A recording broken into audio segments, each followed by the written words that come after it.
what's your view about this whole concept about restructuring? I think the most important thing, let's leave the political dimension about it and just let's just focus on the significance, the purpose.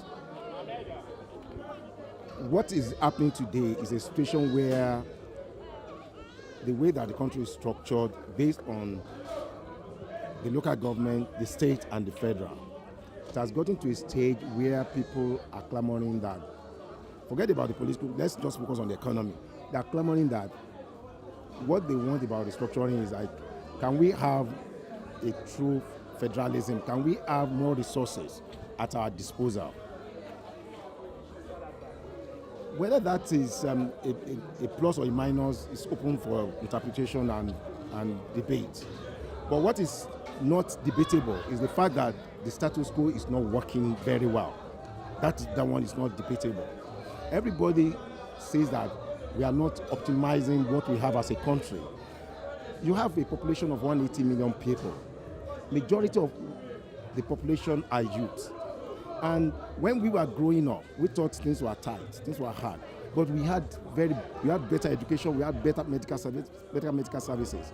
When I was growing up, even though it wasn't in affluence, water was running in the center of Ibadan. Now you have a situation where even in the best places, in Lagos, you are finding it difficult to get water from the state government. So you can now imagine a situation where you have army of people that don't have any job.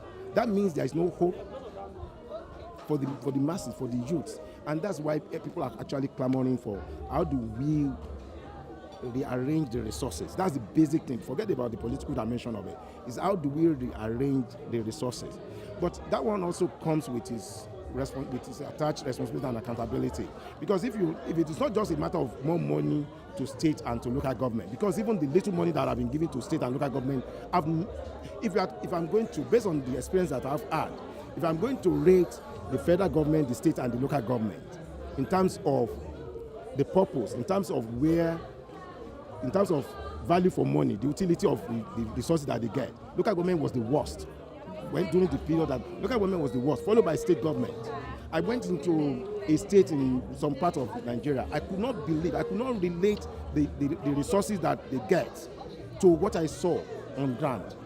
I mean, something that if you read Shegun Adeniyi's book, you will see some part of it. There's a particular zone of the country that the money that a state gets is more than the total money that we gave to 7 states. So the question is not just about restructuring in terms of how much money do you give to state or local government or federal government. It is about purpose. We want every Nigerian to feel connected to the country. We want every Nigerian to feel good and to have better future. That's all. And that's what, the way it is now, it leaves much to be desired. And that's just it. All right? So just one more. When you look at the debt profile in the country, are you concerned about it? And what is the way forward? You see, I always tell people, you do not need to be in the public space to know how public space should be managed. Take how you manage yourself as an individual. Take how you manage your company, and then take how you manage the public space. There's nothing wrong in getting a loan from whether it's a bank, but you do not get a loan for consumption. When I gave a lecture at ICANN conference, a big lecture at ICANN conference, 2015, I remember, one of the things I said was that even the bailout that federal government was giving to state was not properly processed, because each state, you should take each state as an entity and you should monitor if somebody is getting a loan. You cannot get a loan and be using it for consumption without planning how you are going to actually pay it back or what productive venture you are going to put it. So the whole problem about debt is when you relate the debt to GDP, it's obviously been going on, it's been increasing. It's been increasing at a very tremendous pace. But the question is that what is that debt being used for? Are we using the debt for something that will enhance productivity in the next 3-5 years? If you are using the debt to pay for consumption, you just wake up and those states will not be able to pay. When Obasanjo came into power, one of the things that you find out was like the local government could not pay teachers. People didn't know the story where so many things changed in the country. It's because local government got into so much debt. They could not pay all the people that they're supposed to be paying, and that's why so many of the states are actually having a joint account that they are paying those people. They could not pay pensioners and things like that. So a situation where you are getting, they are not even getting Naira loan alone, they are getting foreign loans, which if you do not manage it carefully, how are you going to pay back in 5 years' time, in 10 years' time?